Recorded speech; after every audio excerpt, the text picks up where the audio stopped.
अद्वितीय है और आत्मा का विजाती भी नहीं। ये जो माया जिसे कहते हैं वो तो झूठा ही है, इसलिए वो विजाती भी उसका भेद नहीं। और निराकार होने से, अशरीरी होने से उसका स्वगत भेद भी नहीं है। राम असंग ब्रह्म नहीं है, कृष्ण असंग ब्रह्म नहीं है, राम अखंड ब्रह्म नहीं है, कृष्ण अखंड ब्रह्म नहीं। क्योंकि अखंड तो उसे कहेंगे जो सब देश में, सब काल में, सब रूप में रहे। राम तो अयोध्या में रहे, त्रेता युग में रहे, दशरथ के बेटा बन के रहे, तो ये राम में अखंडता सिद्ध नहीं होती है। पर राम की जो आत्मा है उसमें अखंडता सिद्ध, वो सब देश में, सब काल में, सब रूप में। ऐसे ही जो कृष्ण यशोदा का, देवकी का जो बेटा कहलाता है, उसमें भी अखंड ब्रह्मता सिद्ध, क्योंकि वो एक देश में हुआ था। मथुरा कहो, वृंदावन कहो, ब्रज कहो, एक घर में हुआ था और उसका अपना एक शरीर था। अखंड होने के लिए तो सब देश में, सब काल में, सब रूप में। लेकिन कृष्ण की जो आत्मा है, कृष्ण की जो आत्मा है वो अखंड ब्रह्म है। तो ऐसे ही तुम्हारी भी आत्मा, हाँ, अखंड ब्रह्म है। तुम्हारा शरीर अखंड ब्रह्म, गुरु का शरीर अखंड ब्रह्म, रामकृष्ण का शरीर अखंड ब्रह्म। कोई भी शरीर, क्योंकि जो जन्मा है वो मरता है, और जो जन्मता है और मरता वो अखंड नहीं हो सकता। तो ऐसे ही असंग की बात भी समझ लो। राम के तो सजाती थे, राम के शत्रु भी थे, राम का शरीर भी था, तो फिर वो असंग ब्रह्म नहीं होगा। पर राम की आत्मा असंग ब्रह्म थी। कृष्ण का भी सजाती, उसके जाति वाले थे, यादव वंश, उसका शत्रु भी था और उसका शरीर भी था। तो वो कृष्ण का शरीर असंग ब्रह्म नहीं, पर कृष्ण की आत्मा असंग ब्रह्म है। तुम्हारी सबकी आत्मा असंग ब्रह्म है, तुम सबकी आत्मा अखंड ब्रह्म है। तो इस प्रकार से यह शरीर के अंदर जो चेतन तत्व है, यह आपका वास्तविक स्वरूप है, ब्रह्म स्वरूप है। लेकिन आपने उस अपने असली रूप को भुलाकर और ये पिता माता से उत्पन्न होने वाले शरीर को मैं मान लिया। जैसे मकान में रहने वाला मकान से अलग होता है, एक नहीं होता, ऐसे ही देह में रहने वाला देह से अलग होता है। जैसे कपड़े पहनने वाला कपड़ों से अलग है, ऐसे देह में रहने वाला, देह को धारण करने वाला देह से अलग है। तो आप असंग ब्रह्म, अखंड ब्रह्म अपने को अनुभव करें और ये जन्मने और मरने वाला, जाति बंधु वाला शरीर अपने को न माने। अगर इस देह को मैं माना तो कोटि गायों की हत्या का जो पाप होता है, उससे ज़्यादा पाप उस देह अभिमानी को लग जाता है जो अपने को ये नाम रूप वाला शरीर मानता है। दूसरा एग्जाम्पल दे रहा हूँ। कुंती जब एक बालिका थी, उसके घर में दुर्वासा ऋषि पहुँचे। उस सेवा में वो बड़ी मग्न थी। दुर्वासा ऋषि बहुत प्रसन्न थे उसकी सेवा से। तो जब दुर्वासा ऋषि जाने लगे तो उस कुंती को एक मंत्र सिखा दिया कि देख बेटा, जब तुझे बच्चे की इच्छा हो, इस मंत्र को बोलकर तू जिस देवता को बुलाएगी वो तुझे बच्चा दे देगा। बचपन में वो मंत्र रट लिया, बचपना ही था। जब वो युवती हो गई, उसकी उम्र शादी के योग्य, तो उसको ये विचार फिर आया कि दुर्वासा ऋषि ने मुझे एक मंत्र दिया था बचपन में, क्या वो सच हो सकता है कि मैं जिसको बुलाऊं वो आ जाएगा और मुझे पुत्र देगा? अरे नहीं नहीं, ऐसा हो नहीं सकता। बच्चा समझ के मुझे ऐसे ही ठग लिया। देखें, और देखे करके उसने वो मंत्र का उच्चारण करके सूर्य को बुलाया। सूर्य देवता आ गए। वो चिल्लाई, नहीं नहीं, मुझे बच्चा नहीं चाहिए, मैं कुंवारी हूँ, मुझे बच्चा नहीं चाहिए। सूर्य देवता ने कहा कि मेरा आना निष्फल नहीं होगा, ये मंत्र सिद्ध है, फल अवश्य ही होगा और तुम्हें बच्चा होगा। अब अपने पिता से माता से कहा कि देखिए मैं एक योग क्रिया करने जा रही हूँ एक सिद्धि के लिए, तो उस वक्त मेरे पास कोई दूसरा नहीं रहेगा। 9 महीने के लिए मैं एक महल के कमरे में बंद रहूँगी, एक दासी मेरी सेवा में रहेगी। ऐसे उसने 9 महीने अपने गर्भ धारण में निकाले और जब बच्चा हो गया तो उसे दासी को कहा इसे पानी में तू बहा दे। एक टोकरी में बिठा दिया जो पानी में डूबती नहीं थी, छोटी सी नौका, और देखते रहना दूर से ये कौन इसे पालेगा, किस घर में ये बच्चा जाता है। वो दासी सुबह 5:30 बजे वो बच्चे को उस छोटी सी नौका में लकड़ी की काट की और उसको नदी में छोड़ दिया। वो पानी के सहारे सहारे वो बहता गया बहता गया बहता गया। बच्चा आगे एक कोई रथ चलाने वाला सारथी नहा रहा था, वो कुछ प्रकाश हो गया तो उसने देखा इतना सुंदर बच्चा और अकेला, क्या आश्चर्य है। उसने उस बच्चे को देखा कोई आगे पीछे नहीं है, उठा लिया और अपने घर में पाल लिया और वो उसका नाम भी रख दिया कर्ण। दासी पुत्र कर्ण वो कहलाया गया। कहानी तो लंबी है। जब वो महाभारत का युद्ध हुआ होने के लिए तो ये कौरवों की तरफ से खड़ा हो गया और कुंती को ये बात पता लग गई कि ये अपने छोटे भाइयों को कल मार डालेगा। ये बड़ा पहला पुत्र है शादी के पहले का, और ये जो 5 पांडव ये बाद में पैदा हुए हैं, तो ये छोटे भाई। तो उसको जाकर रूप बदल कर कहा कि देख जिनको तू कल मारने के लिए प्रस्तुत हो रहा है वो तेरे छोटे भाई हैं और तू बड़ा है, मैं तेरी माँ हूँ। उसने कहा तू मेरी माँ कब से, मैं तो तेरी शक्ल आज देखा है, मेरी माँ तो घर में है। ना वो तेरी माँ नहीं है, वो दासी है और मैं तेरी माँ हूँ, और गर्भ में तू शादी के पहले ही सूर्य के आशीर्वाद से आ गया है, तो तू याद रख वो तेरे छोटे भाई। कृष्ण भगवान ने समर्थन कर दिया कि ये बात ठीक है। अब विचारना यहाँ है कि कृष्ण को ये कर्ण को कुंती पुत्र होने के लिए या पांडव पुत्र होने के लिए क्या करना पड़ेगा। कर्ण को पांडव पुत्र कि कुंती पुत्र कहलाने के लिए होने के लिए क्या साधन करना पड़ेगा।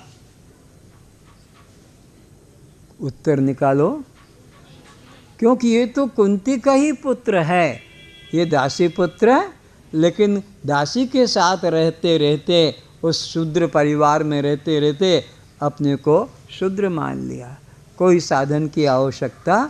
ऐसे ही तुम भी ब्रह्म की संतान हो और ये शुद्ध परिवारों में शूद्रों में रहकर और अपने को तुमने भी शूद्र मान लिया, पर तुम वास्तव में ब्रह्म रूप हो। केवल ये जो भ्रांति आ गई है उस भ्रांति को मन से निकालना है।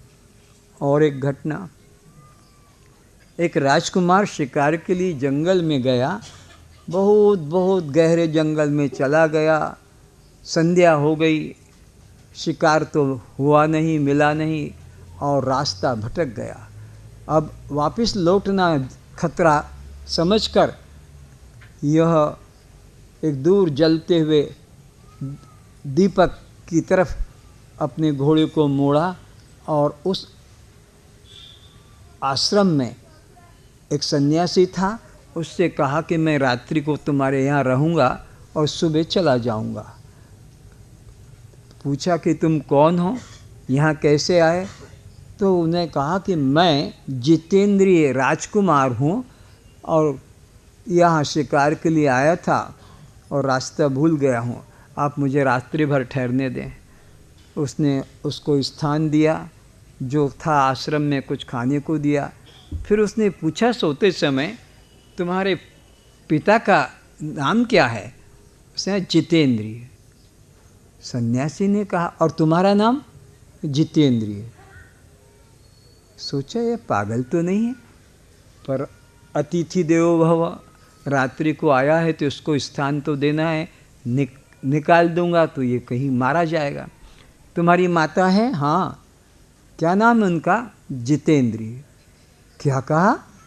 पिता का नाम जितेंद्रिय और माता का नाम जितेंद्रिय और तुम्हारा नाम जितेंद्रिय। अच्छा, तुम्हारी पत्नी है? हाँ। उसका नाम क्या है? जितेंद्रिय। पुत्र है? हाँ। क्या है वो? वो भी जितेंद्रिय। सन्यासी ने सोचा इस पागल को रात भर तो रहने दूं और इसकी सुबह में परीक्षा करूंगा। और सुबह कहा कि तुम मेरे कपड़े पहनो जो सन्यासी के, और तुम्हारे कपड़े खोलकर मुझे दे दो। जब तक मैं ना आऊं तुम यहाँ रहना।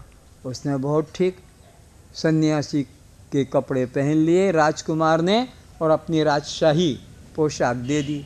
उस सन्यासी ने उन कपड़ों पर कसाई से कुछ रक्त के छींटे डलवा लिए, रक्त, और राजमहल में पहुंचा जितेंद्र नगर का पता करते हुए, और राजा से कहा, महाराज कल तुम्हारा बेटा जंगल में शिकार के लिए गया था और वो कल मारा गया, ये उसके कपड़े। और वो राजा जवाब देता है, ओ सन्यासी, तू अपना भक्ति भाव भजन छोड़कर कपड़े की सूचना लेकर मेरे पास आया है, लज्जा की बात है। वो सन्यासी को गुस्सा आ गया, अरे मुझे लज्जा की बात कहता, होश में आ, तेरा बेटा कल जंगल में मारा गया। फिर वो राजा कहता है, ओ सन्यासी, जिसको तुम बेटा मेरा कहते हो, उसने अपने वस्त्रों का त्याग कर दिया है। जब पुराने वस्त्र हो जाते हैं तो नया वस्त्र धारण कर लिया जाता है, तो उसने अपना वो जो वस्त्र पहना था उसका त्याग हो गया। इसमें आश्चर्य क्या है? जो जन्मा है वो तो एक दिन मरेगा ही, उसको बचाया नहीं जा सकता। जाओ भजन करो। सोचा ये बड़ा दुष्ट राजा है, इसको अपने बेटे से प्यार नहीं आया, क्योंकि राजाओं की कई रानियां होती है, तो किसी से उसको ज़्यादा प्यार होता है, किसी को कम होता है। जैसे सुनीति और सुरुचि थी, तो सुनीति से प्यार नहीं था, उसका बेटा ध्रुव था, उसको गोद में नहीं बैठने दिया और सुरुचि ने उसको हटा दिया। वो कहानी अलग है। तो सोचा चलो इसकी माँ के पास चलते हैं, उसको तो बेटे के मरने की बात सुनते ही वो तो छाती पीट कर रोएगी। जाकर कहा, माँ माँ, तुम्हारा कल बेटा जंगल में शिकार के लिए गया था और वो मारा गया, ये उसके कपड़े हैं। और वो माँ कहती, ओ सन्यासी, ये ग्रस्त जीवन क्या है? एक वृक्ष, कहाँ कहाँ से पक्षी रात्रि को आते हैं, सुबह होते ही अपने अपने रास्ते में चले जाते हैं, कोई किसी की अपेक्षा नहीं करता। वो चला गया, कल हम में से कोई चला जाएगा। अरे सन्यासी, ये ग्रस्त जीवन तो हॉस्पिटल का जनरल वार्ड है, कहाँ कहाँ के रोगी आते हैं और जो रोगी ठीक हो जाता वो चला जाता है, पीछे वालों की चिंता नहीं करता। ये ग्रस्त जीवन तो रेलवे कंपार्टमेंट है, कहाँ कहाँ के यात्री बैठते हैं और जिसका जो नगर पर ट्रेन पहुंचती है वो उतर जाता है और यात्रियों का साथ नहीं करता। ये भी एक यात्री था, अपना चला गया, कल हम में से कोई चला जाएगा, इसमें आश्चर्य क्या? सोचा ये माँ भी बड़ी दुष्ट है, इसको बच्चे के मरने का कुछ भी दुख नहीं आया, चलो इसकी पत्नी के पास चलते हैं, वो तो बहुत, उसका तो जीवन प्राण है। तो जाकर कहा, ओ देवी, कल तेरा पति जंगल में गया था शिकार के लिए और वो मारा गया, ये उसके कपड़े हैं, पहचानती हो? बोले हाँ, मैंने ही तो पहनाए थे। तो अब तुमको पति का प्यार नहीं मिलेगा।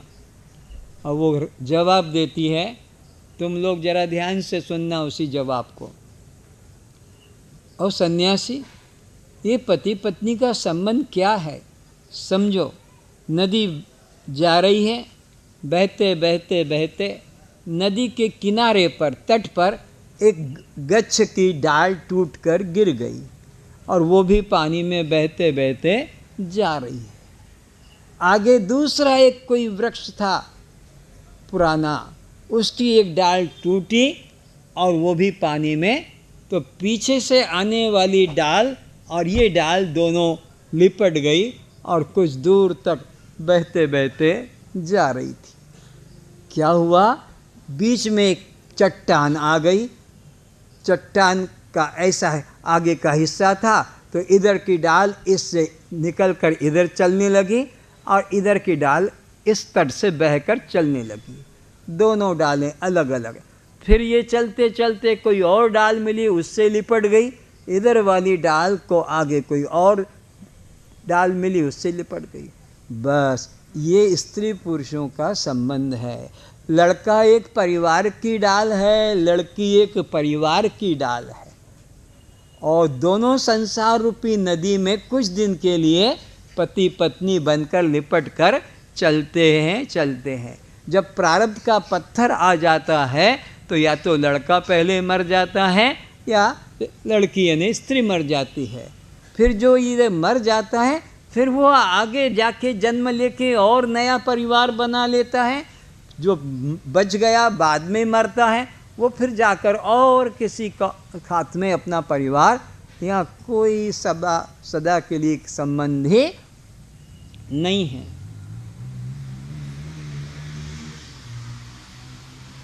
सोचा ये रानी को भी अपने पति से प्यार नहीं, क्या ये आश्चर्य। चलो इसके बेटे से पता करते हैं।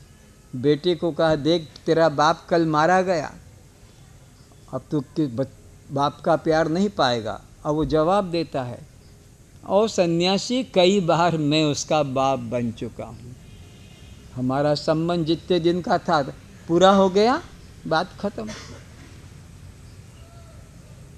अर्जुन को मोह हो गया, अभिमन्यु मारा गया, रोने लगा, भगवान से कहा मेरे बच्चे को जिंदा कर दो।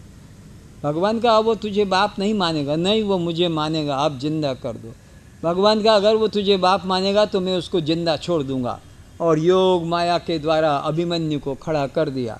वही चिल्लाया, हाँ बेटा। उसने बस रुक जा, अब मुझे छूना नहीं, अब मैं तेरा बेटा नहीं कि तू मेरा बाप नहीं था, हमारा तुम्हारा संबंध वो खत्म हो गया। अब वो मोह दिला रहा है, अरे तेरी माँ 3 दिन से भूखी पड़ी, खा नहीं रही है, अरे तेरी स्त्री पागल हो गई है, बेहोश चिल्ला रही है तेरे लिए, तेरे बच्चे पापा पापा करके तुझे ढूंढ रहे हैं, चल। बोले अब मेरी ना कोई माँ है, ना कोई पत्नी है, ना बच्चे हैं, था संबंध टूट गया। संसार के ऊपर विचार करना है। राजा जनक अपने गुरु से कहते हैं, गुरुदेव मुझे तो ब्रह्म ज्ञान हो गया है, आप मुझे वो सिद्धि दे दो जिससे मैं अपने पिछले जन्म को देख सकूं। गुरु ने कहा, सब कुछ जानने की कोशिश कर, पर पिछले जन्म को जानने की कोशिश मत करना। अगर पिछला जन्म तूने जान लिया तो ये जीवन तेरा नष्ट हो जाएगा। नहीं गुरुदेव, मुझे तो ब्रह्म ज्ञान हो गया, मैं तो दृष्टा साक्षी आत्मा हूँ, मुझे कुछ नहीं होगा। गुरुदेव कहते हैं, नहीं नहीं मत कैसा जिद कर। याज्ञवल्क्य कहते हैं, तू ये जिद छोड़ दे, नहीं मेरे को दे दो। अच्छा जा, दे दी तुझे सिद्धि।